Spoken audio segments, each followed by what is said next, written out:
Hello! Hi guys! We're back with another episode and we're together again. We have some relaxed rules in our state. So yeah, we're happy about that. We're here today with episode number 57. Yes. Okay, welcome back, friends, to episode number 57. Yes, today we're going to talk about how to give your kids a love of learning. Yes, I think this is huge. I do too. You don't really have to require much when someone just loves something. They just do it. Yeah, there's obviously going to be difficulties here and there, but this is a really important topic for me. And one of the main reasons I started homeschooling, and also one of the main reasons I started my blog. And so I'm passionate about this topic, and I'm excited to just share some ideas with you on how to do this with your kids. Yeah, and how to really create a habit with it, of this love of learning. Because learning doesn't end when you graduate high school or college. No. I think about that actually a lot because I watch our culture and how, I don't know the statistics, but I know there's a lot of people that haven't read a full book since they graduated high school. Like I've heard that often. And then people always comment on how much I read and, well-versed I am and things like that. And it just surprises me sometimes how few people care to continue learning things after they're done with school. Or you could be like me and don't read a book ever in school until you do graduate. Now, though. You found that. I made up for it. Yeah, and I think that it can happen any time in life. There's not like a point where it ends or begins. It can be whenever. And I think I always loved learning, but I think it's progressed more as I've gotten older and been teaching my kids and found the value of learning and education in my life and knowing that I can continue it as long as I want. Yeah. There's always more to learn. Yeah, absolutely. So I have this little quote from Leonardo da Vinci that I really like. And it says, "Study without desire spoils the memory, and it retains nothing that it takes in." That's awesome. I know, I just really liked that. And thinking that that's from Da Vinci, who's, just this mastermind. He's incredible. And how much he must have loved learning in his life, because that's what he did. That he's built his whole life around inventing and creating. So that's kind of cool to think about that. But just that if you don't have a desire to learn something, you're probably not going to retain it in any way. No. And I think back on my schooling and my education, and when I had tests to study for, and I would just cram all that information in, and the next day I probably couldn't even tell you a quarter of it. It was gone. I held it in there as long as I had to, and then it was gone. And I'm kind of sad about that in some ways, that I don't remember all that stuff. But I didn't have a purpose for it and a desire for it. I think my boys experienced that as they kind of entered into the school world, even though it was high school, college-ish stuff. Yeah. That when we went to Puerto Rico, we went to the bioluminescent algae or whatever it really is called. That's from Moana, when he says that. But so we went there and the tour guide was telling us all these really cool things and the habitats and all the different animals.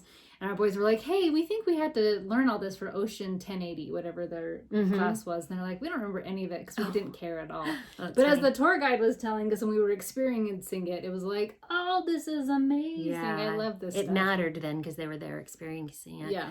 And I think that's that way with so many things when you're learning. If you put an experiential aspect to it, did I say that right? Then it's going to matter a lot more to you and to kids and whoever you're trying to teach. So... yeah, definitely. I think you talked about that with the science episode. I did. Yeah, and that's a big part of my philosophy with learning in general and teaching my kids and what I do on my website. It's all focused on, activities that are going to help kids find a joy in learning.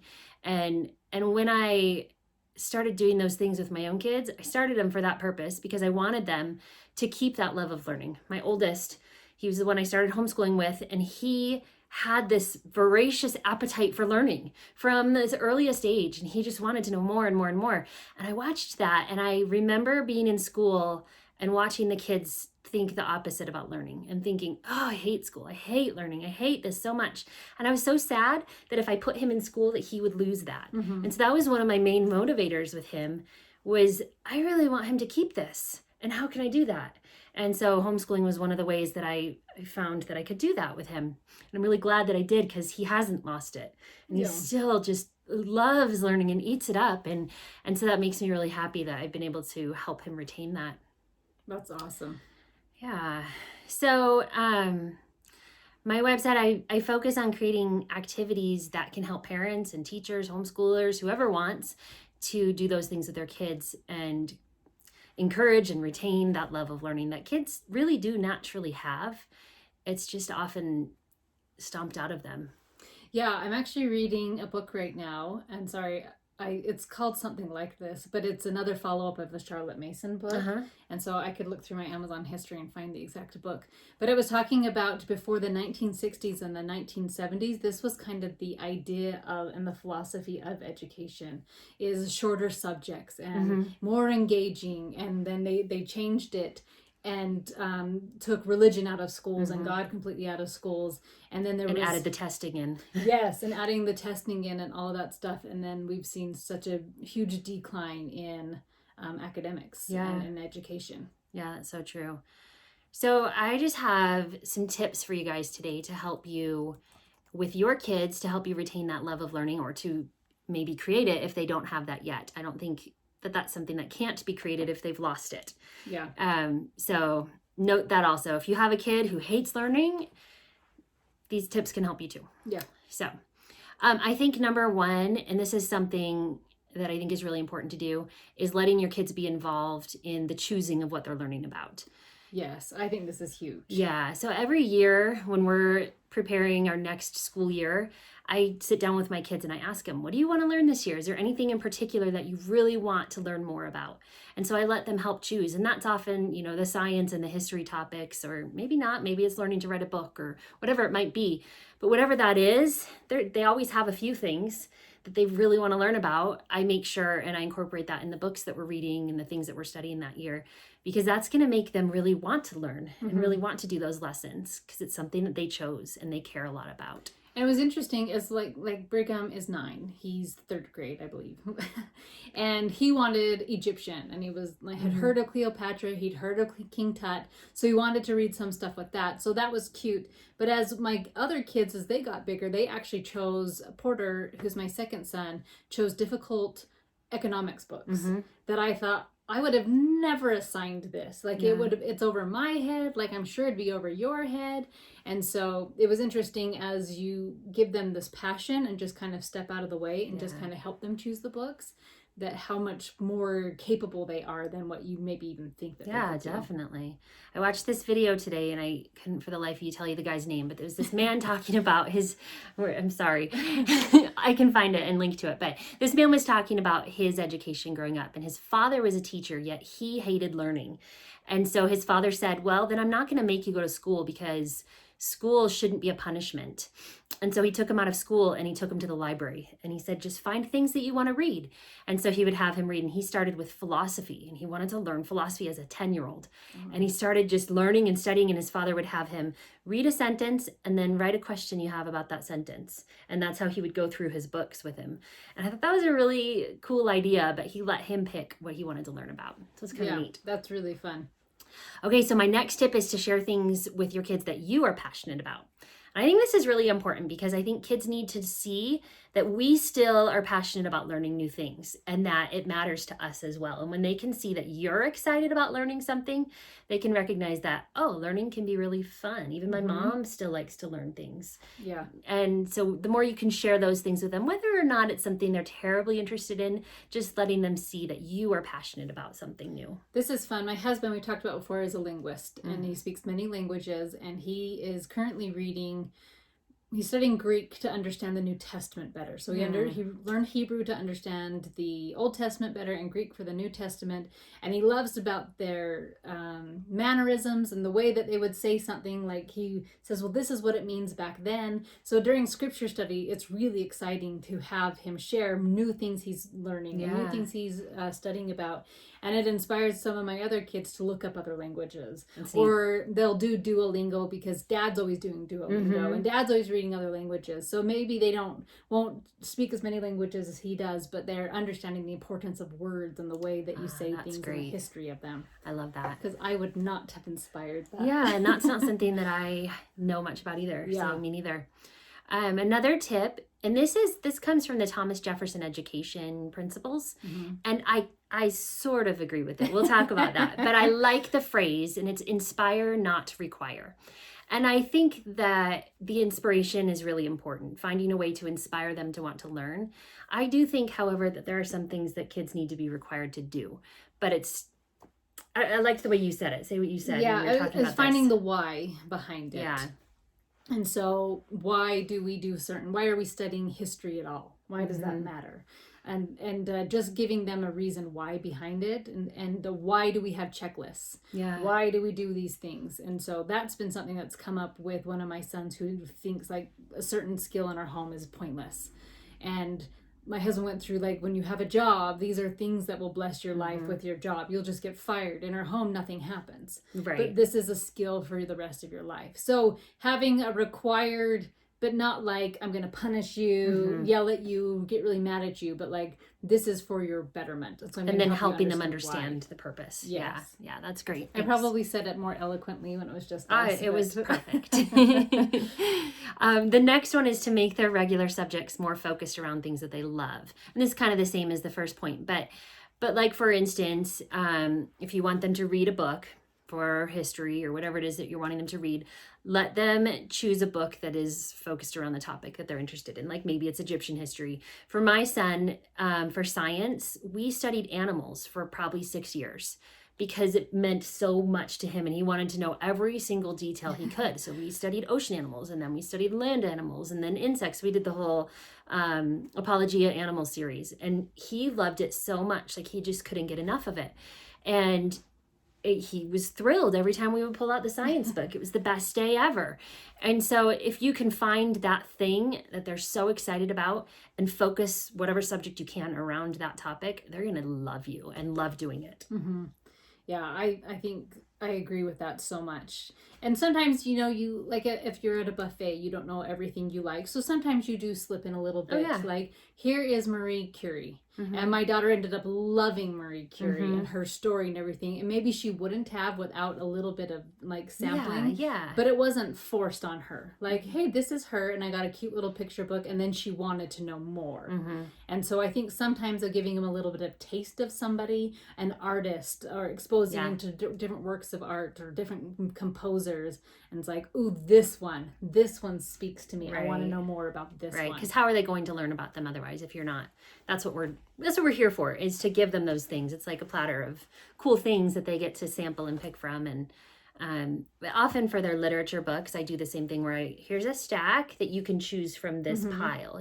I make a selection of some that I think are valuable for them, and then they get to choose from that stack which one they want to read or is most interesting to them. And so it's still, they're making the choice. Yes. And they still feel like it's them.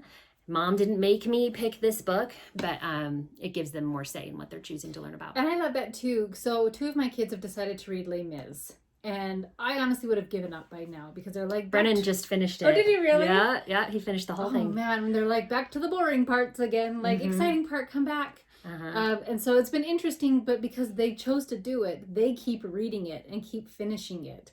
And like next term, they are planning to keep going. And I've even said, like, do you guys want to be done? Does this one feel too much or too hard? Guess what Brennan just started now? What? The Count of Monte Cristo. No, Oh, really? It's like the same size and it's French also. So I'm like, awesome. Good luck. That's awesome. Yeah, so it's been kind of neat to see as they picked it.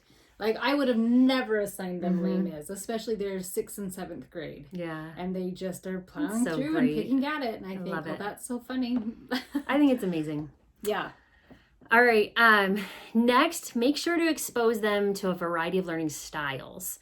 So often we get in a rut and we're like, all right, let's sit down and let's read our book. And then we write our summary or, whatever it is that you do every single day in and out. We get in these ruts. And it's really important for kids to be able to experience a variety of styles.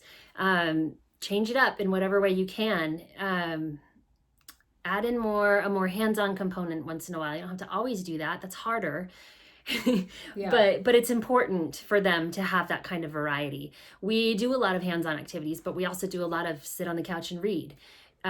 We go out and we go on field trips, but we also stay home and listen to audiobooks. There's, if you just add in just different variety and different things, it's going to let them let them experience more and recognize which way they like to learn best.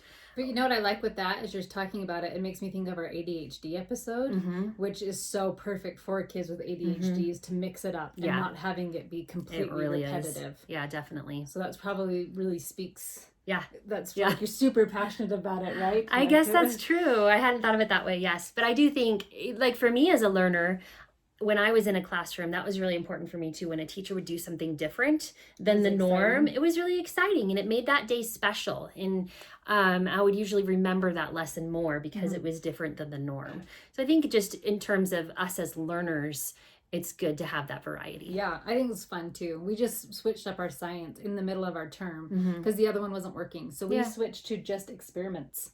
Oh, and we're doing Physics for Kids by Janice Van Cleves. I love those books. Yes, and we've just been doing that. We did an electrocuting one. And we played the shot game. Oh, and we were trying to make the circuit go through us. Funny. It did not work. I just shocked myself repeatedly. But it's like super memorable and super fun. And so we've been doing it on Mondays. And it's like, ooh, what are we going to do today? How fun. That's great. It has been fun to mix up our science. Instead of just read from a book, we are just doing hands-on experiments right now. That's cool. I bet they love it. Yeah. The next one is games. I actually want to do a whole episode on games sometime. Yeah, we've talked about it before. That would be a good idea. I think you probably have a lot of I was just thinking about this with Johnny the other day with my husband. We were talking, and Brigham loves to play games. Like, if he's ever bored, I'm like, let's just play a game, buddy, and he's good. So he got out Bananagrams the other day. That's a fun one. And it's just a spelling game. And these other things. And his spelling ability is just growing because it's not like, okay, well, here's the word, here's how we spell it and break it down. It's like, let's just play a game. Let's just have fun. Yeah. And I think that's really good to do from time to time. Sometimes we just have game days where we'll just pull out our board games and we're like, all right, today's school is learning games. And my kids love it. I don't do it like super regularly, but there are days when I just need a break too. And so we'll just pull that out and it's just a play day, but they're still learning and they're educational games. We've collected a lot of educational board games over the years, and they're still tons of fun. What's your favorite one? We'll do a full episode about it, but like if you had to say maybe like right now, what's your favorite one? That's a hard question.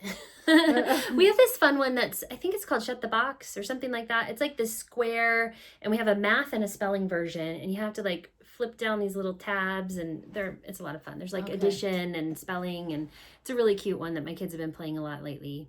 That's awesome. Yeah, we have tons. They're fun. Yeah. So I think that's a good way to just change things up a little bit and get them excited, and they can learn something without really always recognizing that they're learning. And so that can be really cool for them too. They're like, oh, I'm doing math? I didn't even know. This is just fun. Well, that's what I've done before too, is like, no math today. We're just going to play this bingo game. And it's like a math bingo game. And like, ha ha ha, we didn't have to do math today. And it's like, but you just did. I love that. Okay, another tip, and I think this is important sometimes. Sometimes you need it and sometimes you don't. But let's hear. Don't stress so much how well they do, but more about their forward progress. Because sometimes a kid can get so frustrated and so bogged down with not doing well enough on something. Like maybe they're not good at math, or they're not good at writing or spelling or whatever it might be that they're struggling with. And if you instead focus on, okay, you achieved it today. Today we did it. Or today we did a little better than yesterday. Yes. You remembered one more word how to spell than yesterday, or something like that. Whatever it might be that they struggle with. Instead of like, oh, today you got a 40%, you need to get a 90%. That's going to stress them out a whole lot more. And when you take out the grade aspect of it, which most of the time as homeschoolers, we're not grading much. Only my math has a grade. That's what I was going to say too, is our math has a grade. And I do kind of require them to have a certain level on their math lesson. Do you? Like, oh, you need to get above this, or we need to try again. So they're not failing at it and they're actually learning the concept. But beyond that, I don't grade anything. It's no, because I know where they are. Like, I know their strengths and I know their weaknesses. And I've noticed on math, if they get a low grade, I always ask them, do you need help, or do you have this figured out? Yeah. And mine will usually say, I can figure this out. I just messed up because of this. And right. Like, okay, and that's down. Usually the case with my kids, where they were not careful with answering. Yeah, or just something. Like I tried to see how fast I could do it, and like or like I forgot to add in the decimal and it was money. Yeah. Or something simple like that. Yeah, so if you take out any kind of grading aspect of it, it takes a lot of pressure off of kids, and they're not feeling that weight of getting this many right. You know, that's been interesting as I've coached different people with reading, and minus actual like dyslexia or something like that, but just your traditional kid not reading and becoming a little bit older, when they've taken the weight and the pressure off of them, all of a sudden the kid can breathe again. Yeah. And they're just like, oh, I can read. Reading's fun. Because all of a sudden it's not like you've got to read and you're not reading these books and you're never going to read, and people are going to think I'm a failure and you're a failure. And when you take all that away, it's like, oh, reading's just fun. Yeah. And then I think it's important still to celebrate achievements. Absolutely. Because they're making progress and they're working hard and they're doing good things. You know, if they finish a book, do something special and make them feel like it matters in some way. They don't need food rewards or toys or anything like that necessarily, but something special that makes them feel, you know, they accomplished something big, and that's a good job. That's fun. I think it's really important to not give long lectures. Can I get an amen? Hallelujah. What else do you need for this? Yeah, and I don't think that happens so much in homeschooling as it does in public schooling. Yeah, just not as much. Yeah, but make it a discussion. Well, and Involve I think them. like when you're losing your audience, it's over. Right? Yeah. Like, or if you really have your audience, keep going. Yeah. And I love that flexibility with homeschooling. Like, okay, everybody is done. Let's just wrap this up. Or it's like, oh, can we please study more about this? Yeah. Can we watch another video about this? Yeah, and it's going to vary day to day and topic to topic. But we do have that flexibility, and that's the joy of it all. Yeah, that's long lectures don't work. No. They're so boring. And that's the Charlotte Mason philosophy. If you've studied her at all, she talks about, you know, short 20 minutes or less, depending on the age of the child. But, like, great depth. Yeah. I love that. Because we were reading a book recommended, I think it's like Great Composers. Like, it's out of print. It was written in the 1800s or whatever, maybe in the early 1900s. And the depth is so much more than cute little kids' books. Yeah. And it's hilarious. I love that, though. Yes. I think it's great. Yeah. All right, next, make sure to do lots of hands-on activities with them. I kind of touched on this a little, but this is where my website can come in handy for you guys. You know, I've got thousands of them. Yeah. Literally. Like, there's so many for so many different topics. You can hop on over and that's so great too to break it up. Yeah. Like we were saying, to add in some variety as well. Right. I don't do those kinds of activities every day. It's really, you know, once or twice a week I'll pull out a different hands-on thing, science or whatever, and depending on my mood even, sometimes there's not for a while. And that's okay, but I kind of gauge it on my needs and my kids' needs and when we need some variety, and we'll pull in stuff. And also if a subject is feeling a little more boring, find a little something interactive that you can do to get their attention and to help them remember it more. Yeah, that's awesome. And then take your learning to new places. Yes. Well, if you listened to last week's episode where I interviewed Ethan, and if you heard, I said, what was your favorite thing about your homeschool journey? And it was hiking. I love that. And I thought, oh, that's so funny. Like, I thought it'd be something amazing I did or created. And it was just that we went to the mountains a lot. And I thought, oh, that cost nothing, right? Like, that was completely free. Yeah, but even we have days where we just go in the backyard and we just read in the backyard, and that means so much to my kids when we do that. They think it's the coolest. But you can go on a hike, you can go to a park, you can go on a field trip, whatever it is that you want to do with your kids. Those are still fabulous learning experiences, and your school doesn't just have to be at your kitchen table or wherever it is that you do school, but the whole world is a learning opportunity. It's everywhere. I had a client, this is pre-COVID, but she would take her little ones to the grocery store and allow them to add up totals. We've done that, and that's fun. And so they were little, right? Like kindergarten little. And she goes, isn't that enough? And I was like, yes, it's enough. They know their numbers. They're reading the labels. They're adding up everything. And that's like preparation for life too. Yes. You know, you have to go to the grocery store with your budget, and you have to know how much you're spending. And so that's such a good learning opportunity. And so we used to do that when I used to teach foods way back in the day when I was a home ec teacher. That was our field trip. We would go to the grocery store and I would give them, they had to make a meal with this much money. And so they had to run around the store and go on a hunt and figure out how to make a meal with under $5 or something like that. And it was fun. That's fun. I did a class. I don't think Brandon was old enough for it yet, but we did a little co-op group together, and that was one of the things I taught. And so first I had to make a menu, and then we went to the store, and that's all. And we're like, that's it. I can't afford that I can't menu. afford my lifestyle. Like, I want That's funny. bacon, I want steak, and I was like, oh, good, put that on your list. I love that. That's funny. Yeah. All right, and then my final tip is just to know when to stop. Sometimes we Yes. pressure our kids too much and we put so much on them or push them beyond capacity on certain days. And that is something that's going to just suck that joy of learning right out of them. Mm-hmm. And that's what's happening in the school system, where they have deadlines and they have grades and they have all these things that they have to meet. And in your home, it doesn't have to be that way. It can be in your timeline and at your schedule and at their own pace. And that's going to vary child to child even. Yes. But it's really important to recognize those signs in your kid when they're really pushing back or they're really like it's making them cry. You can just take a step back and take a breather on whatever that is for a little bit. I had an experience, and I don't know if I've shared this before, but my oldest, he hated writing. Like the physical act of writing was really hard for him. And I feel like he was about like 3rd, 4th grade or something when he should have been able to be doing it by then. And I was just like, what am I supposed to do? And I remember talking to a couple of my homeschool mom friends, and one of them said, Amber, she said, then stop doing it. And that had never occurred to me that I could do that. I was like, no, he's got to learn this. And she was like, just stop for a little while. And so I did, and I was scared too. Yeah. But I did it, and I stopped. You know, he's my oldest. It's all a big experiment then. But I stopped, and I didn't make him write for a while. And anytime there was something he was supposed to write, we would just discuss it.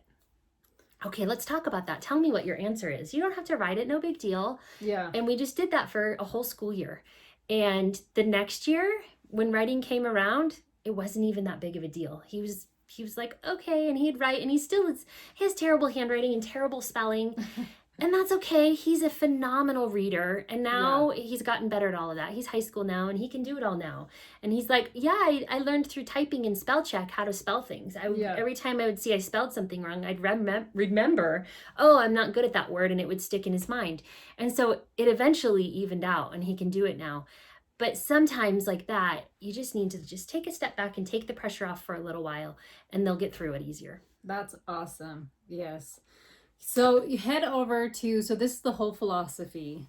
I think both of us have it, but it's really the whole love behind Karen's website and her blog at Teach Beside Me. And so many great activities to mix things up and so many fun ideas over there.